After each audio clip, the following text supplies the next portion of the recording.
चला फटाफटा लवकर लवकर चला बरं, आज थोडा उशीर झाला. हा चला. नमस्कार मित्रांनो, पुढच्या टॉपिकला आपण लगेच सुरुवात करणार आहोत. त्या अगोदर जे आपले पार्ट 1, पार्ट 2, पार्ट 3 आणि पार्ट 4 आहेत ते पाहून घ्या, म्हणजे लिंक लागत आहे. काही जण म्हणतात सर आम्ही पाहिलं, त्याला रिवाइज करा जे तुमच्या नोटबुक मध्ये लिहिले तुम्ही. ग्रॅव्हिटेशन पासून जे बेसिक पासून ते आपण ऍडव्हान्स पर्यंत घेतलेले. ओके चला, आजच्या त्या टॉपिक मधल्या सब टॉपिकला आपण काय करणार, टच करणार आहोत. आजचा सब टॉपिक काय, arts gravitational force. Okay, gravitational force. काय जण म्हणतात काय लावलं सर हे ग्रॅव्हिटेशनल फोर्स, नुसतं वरी ऑब्जेक्ट फेकायचा, खाली यायलाय, अर्थ लावलाय. भाऊ ते आपला टॉपिक आहे, आपल्याला त्याच्याविषयीच बोलायला लागणार आहे. बरोबर आहे. ज्या बेसिक गोष्टी पण कळायला पाहिजे, कारण बेसिक गोष्टी समजल्या तरच आपल्या किचकट ज्या संकल्पना आहेत ॲडव्हान्स लेवलच्या त्या समजायला आपल्याला काय होणार, मदत होणार. लोड घ्यायचं नाही, डायरेक्ट फोकस करायचं ह्या ठिकाणी. आर्ट्स ग्रॅव्हिटेशनल फोर्स, कोण लावलेला फोर्स आहे हा, फक्त आणि फक्त काय आता सध्या आपण आर्थनं लावलेला ते पाहणार आहोत. युनिव्हर्स मध्ये सगळीकडे ग्रॅव्हिटेशनल फोर्स आहे, फक्त आता आपल्याला आर्थनं लावलेला बघायचं आहे. आपल्याला माहित आहे आपली जी अर्थ आहे, पृथ्वी आहे, धरणी माता आहे, ही सर्व ऑब्जेक्टवर जे आहे जवळ त्या ऑब्जेक्टवर काय करते, फोर्स टाकत असते. एक्झर्ट करणे, अर्थ एक्झर्ट फोर्स नियर, जे ऑब्जेक्ट आहे जवळचे त्यांच्यावर काय करते, फोर्स टाकते. आणि that force name is gravitational force. Attract करते, आणि ते ऑब्जेक्ट सुद्धा काय अट्रॅक्ट करायचे. आपण सर्वजण आहेत, मी आहे या ठिकाणी, माझ्यावर सुद्धा काय अर्थ फोर्स टाकते. आणि तुम्ही इथे बसलेले आहेत आणि तुम्ही जे लेक्चर पाहत आहेत तुमच्यावर सुद्धा फोर्स पडलेला आहे, आणि तो वीक फोर्स आहे, त्याच्यामुळे आपल्याला जाणवत नाही. मग आता सर इतकं ठीक आहे बा, आता तुम्ही सांगितलं होतं काय, एक अर्थ आहे. ओके, काय ही एक अर्थ आहे आणि एक चिंटू आहे. आज चिंटूने काय केला, एक ऑब्जेक्ट वरी फेकला, आणि तो ऑब्जेक्ट वरी गेल्यानंतर एका पोझिशनला गेल्यानंतर याची जी व्हेलॉसिटी आहे याची काय होईल, 0 होईल. बरोबर आहे. आणि पुन्हा काय येईल, हा व्हर्टिकली डाऊनवर्ड आहे आणि पडेल. कशामुळं, ग्रॅव्हिटेशनल फोर्समुळे. हे इथपर्यंत ठीक आहे. पण सर हा जो मून आहे, मून का पडत नाही असा एकदम बदकन आपल्या अर्थवर का पडत नाही, त्याच्या मागलं कारण काय सर, अत्यंत सोपं आहे. हा जो मून आहे तो त्याला एक व्हेलॉसिटी, आणि व्हेलॉसिटी तर आहेच आहे, पण ती व्हेलॉसिटी कशी आहे, ऑर्बिट मध्ये आहे. हे पहा, आणि जो ह्या चिंटूनवरी फेकलेला आहे त्याला पण व्हेलॉसिटी आहे, आणि एका पोझिशनला गेल्यानंतर त्याची व्हेलॉसिटी 0 होईल आणि लगेच खाली. ती व्हेलॉसिटी ऑर्बिट मध्ये आहे का, नाही. आणि ही व्हेलॉसिटी जी मूनची आहे, व्हेलॉसिटी कशामध्ये, एक ऑर्बिट मध्ये आहे. आता मून आहे, मून हा एक नॅचरल सॅटेलाइट आहे. आपले सॅटेलाइट कोणते, सॅटेलाइट जे कम्युनिकेशन सॅटेलाइट असतात, ओके, ते पण फिरत राहतात आपल्या अर्थ होती. दी सॅटेलाइट्स रिव्हॉल्व्स अराउंड दी अर्थ, आणि त्यांना एक स्पेसिफिक एक व्हेलॉसिटी आहे, आणि ते कशामध्ये फिरतात, एक ऑर्बिट मध्ये फिरतात. त्याच्यामुळे ते पडत नाही. जर ऑर्बिट मध्ये जर फिरत नसले ना, हे झाले असते, पडले असते. ओके, हा चला. आता काय, हे अर्थ ग्रॅव्हिटेशनल फोर्स झाला. आता समोरचा एक पॉइंट आहे, साधा सिंपल आहे, अर्थ ग्रॅव्हिटेशनल ऍक्सिलरेशन. ओके, पाहू आता त्याला. सोपं आहे हा अत्यंत, याला काय जास्त किचकट करायची गरज नाही. अर्थ ग्रॅव्हिटेशनल पुस्तक वाचत चला. ओके, हे काय, अर्थ ग्रॅव्हिटेशनल ऍक्सेलरेशन. ओके, हा सर आताचा एक पॉइंट बघितला, अर्थ ग्रॅव्हिटेशनल फोर्स. आता फक्त त्या फोर्स काढून टाकला आपण, काय आलं, ऍक्सेलरेशन आलं. ऍक्सेलरेशन कधी होते, जेव्हा आपण, हा एक ऑब्जेक्ट आहे, हा ऑब्जेक्टला आपण काय केलं, एक फोर्स टाकला, हा फोर्स लावला, त्या ऑब्जेक्ट काय होईल, थोडा समोर जाईल. समोर गेल्यानंतर काय होईल, थोडा मोशन मध्ये येईल, म्हणजेच काय, ऍक्सिलरेशन होईल. आणि ह्या एखाद्या वेळेस आपण जरी फोर्स टाकला, तो ऑब्जेक्ट पुढे नाही गेला, ह्याच ठिकाणी बोर्डवर पहा मी फोर्सला टाकला, काही फरक बसतो का, नाही. फोर्स लावला म्हणजेच ऍक्सिलरेशन होणार का, नाही. पण विदाउट फोर्स शिवाय ऍक्सिलरेशन होणारच नाही. मग ऍक्सिलरेशन होण्यासाठी कशाची गरज असते, फोर्सची गरज असते. मग आपल्यापाशी फोर्स आहे म्हणजे आपल्या धनानं कोणता, ग्रॅव्हिटेशनल फोर्स राहिला आहे, आणि त्या ग्रॅव्हिटेशनल फोर्स मुळे काय होणार, ऍक्सिलरेशन होणार. तेच तर आहे अर्थ ग्रॅव्हिटेशनल ऍक्सिलरेशन. मग ऍक्सिलरेशन काय, सिंपल आणि साध्या शब्दामध्ये ऍक्सिलरेशन म्हणजे काय, चेंज व्हेलॉसिटी होणं विथ रेस्पेक्ट टू टाइम नुसार. म्हणजे चेंज म्हणजे काय, पहिल्यांदा जे फायनल व्हेलॉसिटी आहे, म्हणजे पहिल्यांदा इनिशियल असते नंतर फायनल असते, पण आपण काय, acceleration is equal to final velocity आणि initial velocity with respect to time, हे आपल्याला फॉर्म्युला माहित आहे. सिंपल, साधी सिंपल आहे ऍक्सिलरेशन. घसरगुंडी तुम्ही खेळली असेल सुरुवातीपासून शेवटपर्यंत, तेच ऍक्सिलरेशन. मी चालायलो, ह्या ठिकाणी ऍक्सिलरेशन लागले का, यस लागले. फॅन फिरतोय, तो ऍक्सिलरेशन आहे. मोशन मध्ये आला, ऍक्सिलरेशन असते. ओके, साधा आणि सिंपल आहे. मग ऍक्सिलरेशन कोणते, आता कशामुळे लागलेले ह्या ठिकाणी, तर ग्रॅव्हिटेशनल फोर्स मुळे लागले. मग आता ह्या ग्रॅव्हिटेशनल फोर्स जे ऍक्सिलरेशन लागले त्याला आपण एक नाव दिले, ऍक्सेलरेशन. आता हे ऍक्सेलरेशन लागले ड्यू टू, कशामुळे लागले, ग्रॅव्हिटीमुळे लागले. आता ग्रॅव्हिटी काय हे तुम्हाला चांगलं माहित आहे. ग्रॅव्हिटी कोण लावलेली आहे, अर्थनं लावलेली. मग म्हणजे नेमकं काय, ग्रॅव्हिटेशनल फोर्स लागला, आणि आपण ऍक्सेलरेशन ड्यू टू ग्रॅव्हिटी म्हणतो. आणि कशाने डिनोट केली जाते सर, ही डिनोट केली जाते स्मॉल जी न केली जाते. कशानं, स्मॉल जी न. ओके, इथपर्यंत पाहून घ्या. आणि हा ओके, आता काही जणाला अजून एक प्रॉब्लेम आहे की एक अर्थ हा एक ऑब्जेक्ट, इकडे ऑब्जेक्ट सगळे अर्थ. आपण कुठे राहतो रे, पृथ्वी राहतो बरं, पृथ्वीच्या मध्ये राहत नाही, त्या ठिकाणी असे ऑब्जेक्ट आहे. मग ह्या ऑब्जेक्टवर फोर्स लावलाय अर्थ. मग ह्याची डायरेक्शन कुठं असेल रे, toward the centre of earth, toward the centre of the earth. असं का, तर जे मास आहे आपल्या अर्थचं ते कुठे एकवटलंय, सिच्युएटेड इन द, कुठं, सेंटर ऑफ द अर्थ. केंद्र का, इथं केंद्र काय पृथ्वीचं, तिथं सर्व मास एकवटले. आणि जे सर्व ऑब्जेक्ट आहेत त्याची डायरेक्शन कुठं कशी असेल, toward the centre of the अर्थ असेल. हे सुद्धा लक्षात राहू द्या. आता एक आपला एक छोटा पॉइंट आहे, ते आपल्याला प्रूव्ह करायचं आहे. ऍक्सिलरेशन ड्यू टू ग्रॅव्हिटी ही स्मॉल जी, त्याचा एक आपल्याला फॉर्म्युला काढायचा आहे. आता फॉर्म्युला कसा आहे, घ्यायचे नाही आपण असला लोड घ्यायचं रे. फक्त तुम्ही तुमच्या समोर नोटबुक ठेवायची, एक पेन ठेवायची आणि चालू द्यायचं. हा, पुस्तकं वाचत चला. जे तुमचे महाराष्ट्र स्टेट बोर्डचं पार्ट 1चं बुक आहे, पार्ट 2 जे सायन्स आहे आपलं, ते कंटिन्यू वाचत चला. आणि त्याची जर अजून जर मदत घ्यायची असेल, तुम्ही NCERT बुक वाचू शकता. आणि ह्या आपलं आणि व्हिडिओ पाहत चला आणि शेअर करत चला तुमच्या मित्रांना. ते लाईक, ते फॉलो असं काय म्हणत नाही, जर वाटलं तरच, नाही तर नाही. ओके, पाहू आता आपण ऍक्सेलरेशन ड्यू टू ग्रॅव्हिटी. आपल्याला फॉर्म्युला करायचा आता. Okay, acceleration due to gravity. शब्दातच खेळ आहे, शब्दों का खेळ आहे, शब्दामध्येच आहे. आताच पाहिलं होतं ऍक्सेलरेशन विदाउट फोर्स शिवाय ऍक्सेलरेशन होणार का, नाही. पण ऍक्सेलरेशन कशामुळे झालं, ड्यू टू. कारण कशामुळे झालं, त्या ग्रॅव्हिटीमुळे झालं. म्हणजे काय सर, अर्थनं लावलेला जो फोर्स आहे ग्रॅव्हिटेशनल फोर्स, त्याच्यामुळे झालं.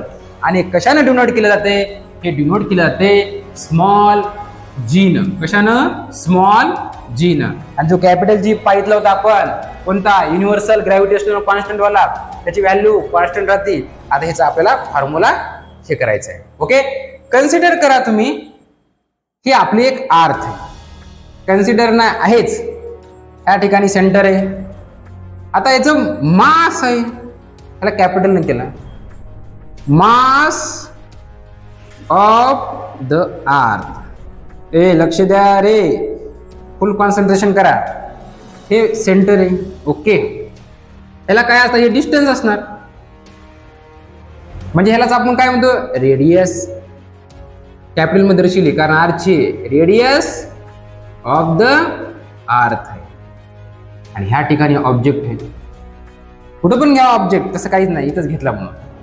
आता ह्याला स्मॉल एम केलं, ह्याच्यात काहीतरी मास असेल, म्हणजेच काय, मास ऑफ द ऑब्जेक्ट.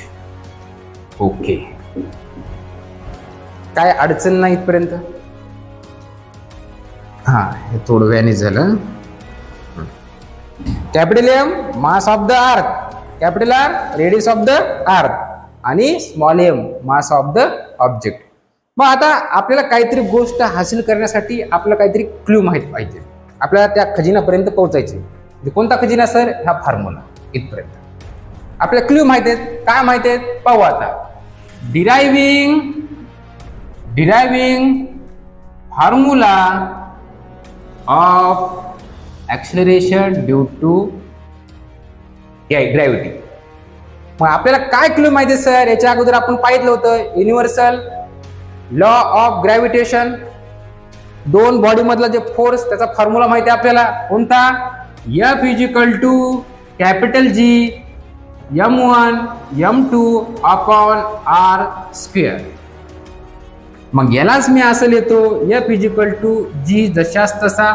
आता ह्या ठिकाणी दोन ऑब्जेक्ट आहेत, हे अर्थ एक आहे आणि हे एक ऑब्जेक्ट आहे. m1 अर्थला म्हणलं मास ऑफ द अर्थ, म्हणजे कॅपिटल M.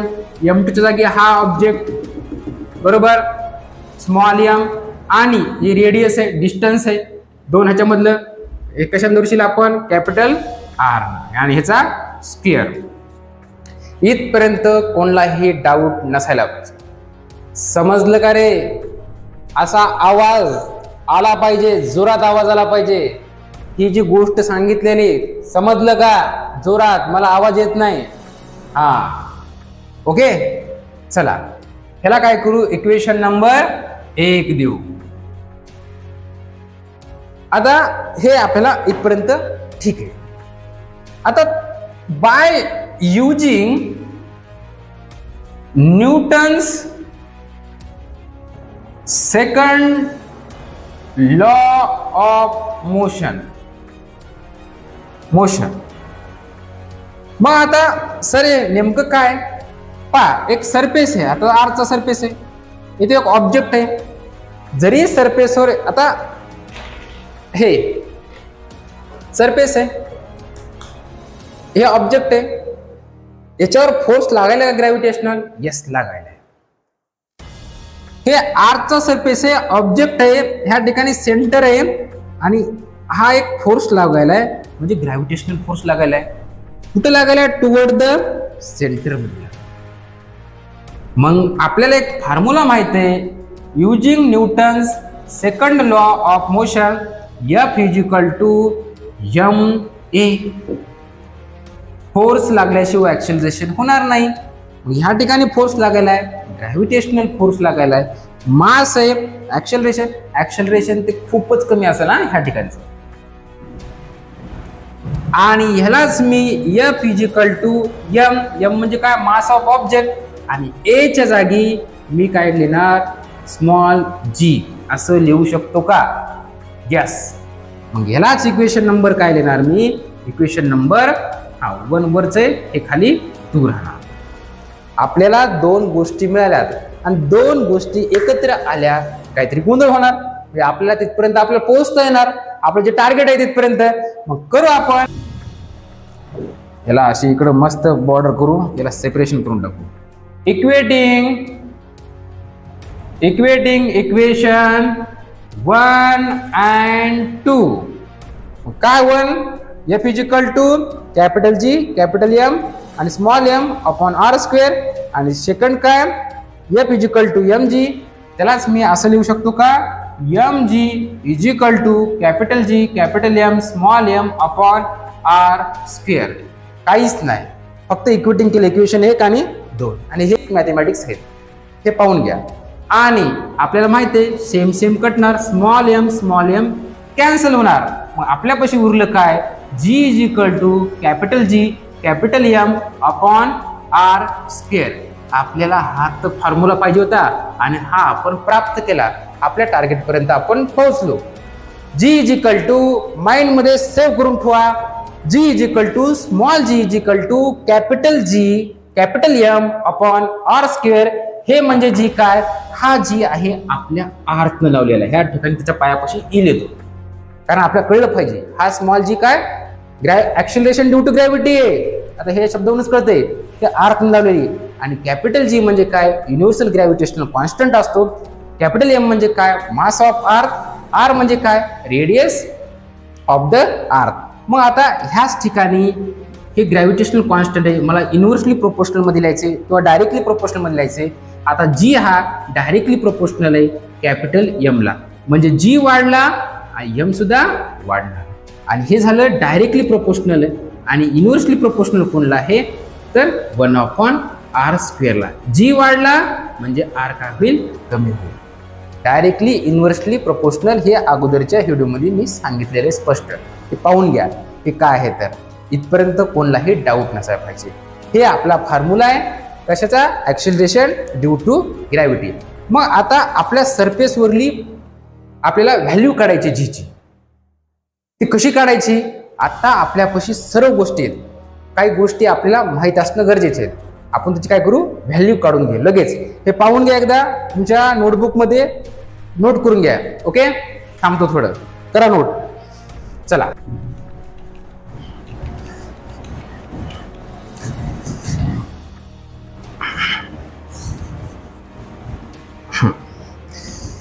चला सरफेस वरली G ची व्हॅल्यू काय आहे ते आपण आता पाहू. आपल्याला माहिती आहे आत्ताच थोड्या वेळापूर्वीच लगेच आपण काय पाहिलं होतं G is equal to capital G capital M upon R square. Okay, मग ह्या ठिकाणी G काय युनिव्हर्सल ग्रॅव्हिटेशनल कॉन्स्टंट, त्याची व्हॅल्यू काय असते, त्याची व्हॅल्यू असते 6.67 इंटू 10⁻11 असते.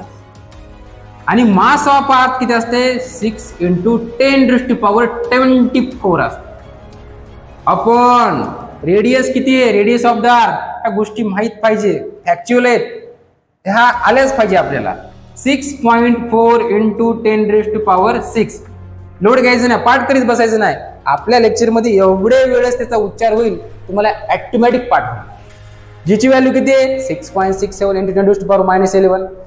मास ऑफ अर्थ किती 6 इंटू 10⁻24 आहे. रेडियस ऑफ द अर्थ किती 6.4 इंटू 10⁻6 आहे. आणि ह्याचा काय ब्रॅकेटचा स्क्वेअर आहे. ओके, आणि याचं कॅल्क्युलेशन करून घ्या तुम्ही. ह्याचं आपण पूर्ण कॅल्क्युलेशन केल्यानंतर आपल्या, आता मी काही इथं करीत बसत नाही, गुणाकार हे तुम्ही स्वतः नोटबुक मध्ये करायचा. ह्याचा आपल्याला येईल 6.77 समथिंग येईल आणि 10⁻⁴ हे असं काही येणार नाही. याचं युनिट काय मीटर पर सेकंड स्क्वेअर ह्या Gचं. आणि ह्यालाच आपण आपल्या ह्याच्यामध्ये थोडं अप्रॉक्सिमेटली कसं लिहितो G acceleration due to gravity, पुन्हा अर्थ लावलेली आहे ही 9.8 आणि ह्याचं युनिट काय मीटर पर सेकंड स्क्वेअर. हे आपण व्हॅल्यू काढली एखादा ऑब्जेक्ट कशावरला सरफेस ऑन द अर्थ वर असणारा G ची व्हॅल्यू आहे हे.